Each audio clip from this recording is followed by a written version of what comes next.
What an amazing clash. That's pretty much how I sum up this week's episode of Dandadan, with some of the most enthralling action scenes and one of the most emotional scenes since season 1 episode 7. Told y'all that Dandadan will cook this summer, but what are some of the changes that took place in this episode versus its manga counterpart? Firstly, Dandadan season 2 episode 4, titled That's Like Way Deadly, adapted 3 manga chapters. That would be about 64 pages. So let's see what are some of the highlighted changes for this week's episode. One of the first changes I noticed is that the Kito Granny speech here was fragmented in the manga. The first part of the speech about the dead serpent, we got that while the evacuation of the village was being shown, and then we got the second part of her speech after that evacuation. That was about the legend and prophecies and whatnot. Go figure that this episode has one too, one of the most cliche things in anime. In the anime, we pretty much got a straight one-shot speech of hers, with both sides of the speech being combined when she was speaking to Momo after we saw the evacuation.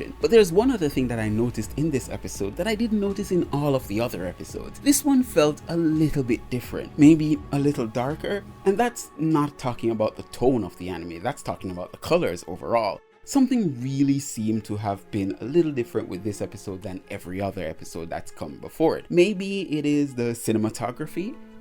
I don't know. Let me know what you think. Type your answers in the comment below. What an epic reunion. I thought Jiji was really going to get the upper hand over Momo and all the other guys until Seiko showed up with the mantis, his son, a doll, and a freaking alien ship. What the hell is this madness? Dandadan just gets crazier and crazier, doesn't it? What a damn fight. It had everything we wanted. Tension, epic scenes, great music, and some decent fight choreography. And the music, really was a chef's kiss. And then we got a mushy ending that wrapped it all up in a neat little bow for us. Let me know in the comments below what your thought about this episode was and what is your favorite part. For me, it was when the doll ran off towards Jiji. When the music hit, I just really felt that. I'm pretty happy with how this episode turned out, especially in the last part with Momo saving Okarun. The anime had me going there for a while. And look, most of everything I see for the first time is in the anime because I haven't read the manga until the animated version comes out first. Then I read the manga chapters that are associated with the anime. So it really had my heart going for a while because I'm like, hey, how the hell would he survive down there? I was thinking for a moment that maybe he got out somehow. Maybe Seiko went to him first and saved him. I don't know how she would have known he would be in danger. Or maybe Turbo Granny pulled a fast one on us and saved both of them. But then while they were pulling out the lava, I thought to myself,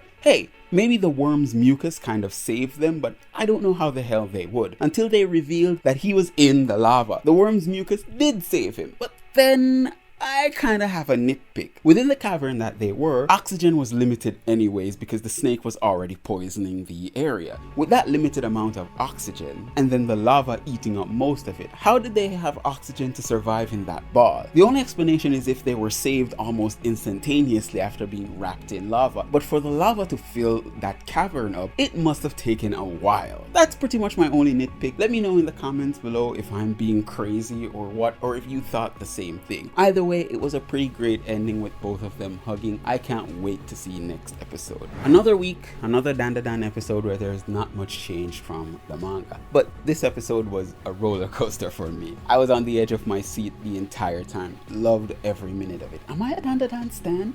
It's weird.